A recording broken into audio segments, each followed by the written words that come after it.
everyone. Today I'm standing at the edge of one of the world's most powerful waterfalls, with the thunderous roar of millions of gallons of water cascading just feet away. It's an experience that defies description.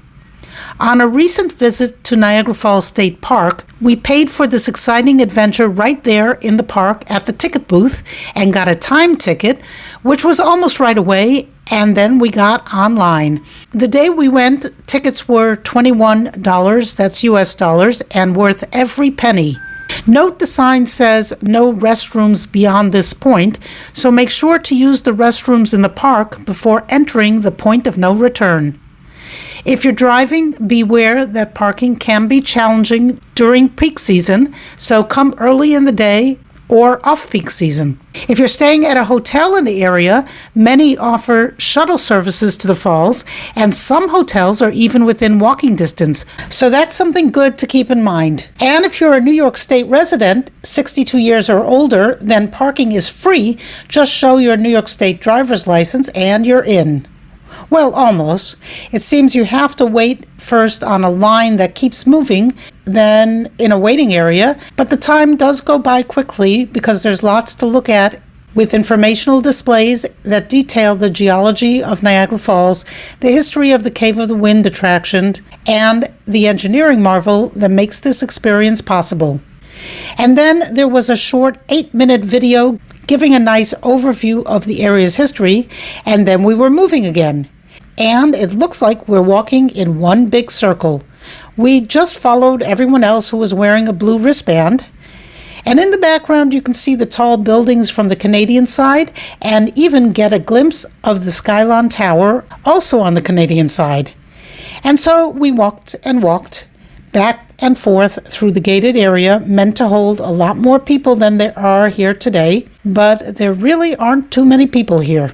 Next was an elevator down from this point. I didn't catch the elevator on the video, but it takes you down about 175 feet to the base level of the falls.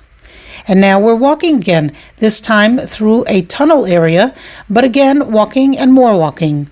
We're about to start our adventure, and the people walking in the other direction, passing us by, all just finished their adventure. And finally, we're back out in the open where we get our rain ponchos. It's windy, and the flimsy poncho is blowing all over the place as I'm trying to film and to put this on at the same time, but it will keep me dry, I hope. As for the camera, it's a GoPro, so that's not a problem. This is the calmest area, but the view is spectacular. I can see the Horseshoe Falls to the left, and across the river is the Canadian side of the falls. We're standing on the US side, of course. And that boat you see there, that's the Hornblower, which is Canada's answer to the Maid of the Mist. Here's a closer look at the Hornblower, and we stopped to wave, but I don't think they saw us. And as we walk further along, you can see the mist starting to build up from the falls. These are not the Horseshoe Falls, these are the Bridal Veil Falls, but still very exciting, as you'll soon see. And the sign says, "Your trip starts here." I thought it started already, but I guess not. And you can see all the steps we're going to go down to get closer and closer. So let's go. And then I turned around, and wow, look at that.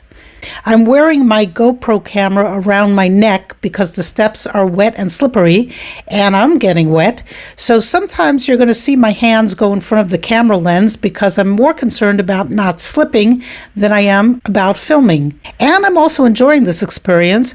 Sometimes you'll see rainbows with so much mist and sunlight, so look out for that.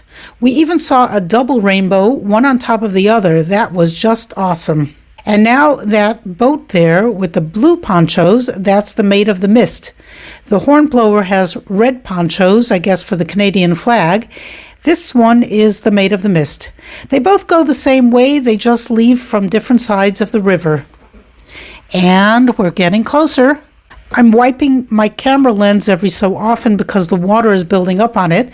It's really hard to stay dry here.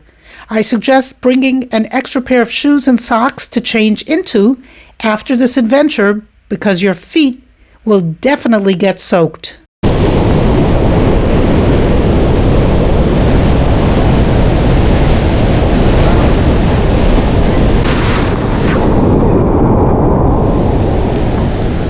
And that is what they call hurricane deck. If you really want to feel the rush of the water on you, that's where you go. Cave of the Winds delivers an experience that video simply cannot capture. It's a rare opportunity to safely encounter one of nature's most powerful forces up close. Yes, you'll get soaked if you want to, and probably also if you don't want to, and your camera will get wet, but you'll also experience something magical. For anyone considering a visit to Niagara Falls, Cave of the Winds isn't just recommended, I think it's essential. Just remember to pack an extra set of clothes, or at least shoes and socks, and prepare yourself for one of the most exhilarating experiences that nature has to offer. Thanks for watching. Bye.